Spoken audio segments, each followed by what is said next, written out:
Hello everyone, మా పెద్ద పాపది ఫ్రాక్ చూసారండి.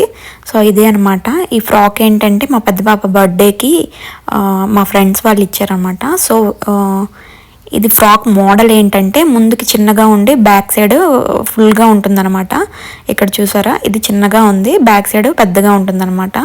సో ఈ మోడల్స్ మనకి ఇష్టంగా ఉంటుంది, కానీ మన పెద్దవాళ్ళకి అంతగా నచ్చదు కదా.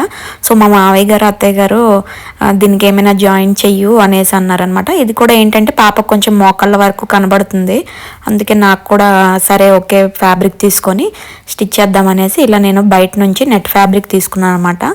సో సేమ్ కలర్ మ్యాచింగ్లో. సో ఇక్కడ ఫ్రంట్కి నేను జాయిన్ చేస్తాను. ఎలా జాయిన్ చేశాను అనేది లాంగ్ వీడియో ఉందండి, అది ఛానల్ నేమ్ కింద లింక్ ఇచ్చాను, ఒకసారి చెక్ చేయండి. ఇదనమాట కంప్లీట్గా స్టిచ్ చేశాక పైన ఫస్ట్ లేయర్కి ప్రిల్స్ పెట్టాను, కుచ్చులు పెట్టాను అనమాట. 2 లేయర్స్కి ఇంకా జాయిన్ చేసేసాను ఫ్యాబ్రిక్. సో నెట్ లైనింగ్ అయితే వేయలేదండి, నాకు లైనింగ్ అయితే ఇప్పటికైతే పర్లేదు. 2 or 3 months తర్వాత ఇంకా కొంచెం చిన్నగా అనిపించింది అంటే అప్పుడు లైనింగ్ జాయిన్ చేస్తానండి. ఎలా జాయిన్ చేస్తాను అనేది కూడా వీడియో పెడతాను. ఇప్పటికైతే ఫ్రాక్ ఇలా డిజైన్ చేశానండి. ఇది యూ షేప్లో ఉందనమాట. పాపకు వేసాక కూడా చాలా బాగుందండి. మీకు ఎలా అనిపించిందో కామెంట్ చేయండి. తప్పకుండా నచ్చితే లైక్ చేసి సబ్స్క్రైబ్ చేయండి. Thank you all, bye.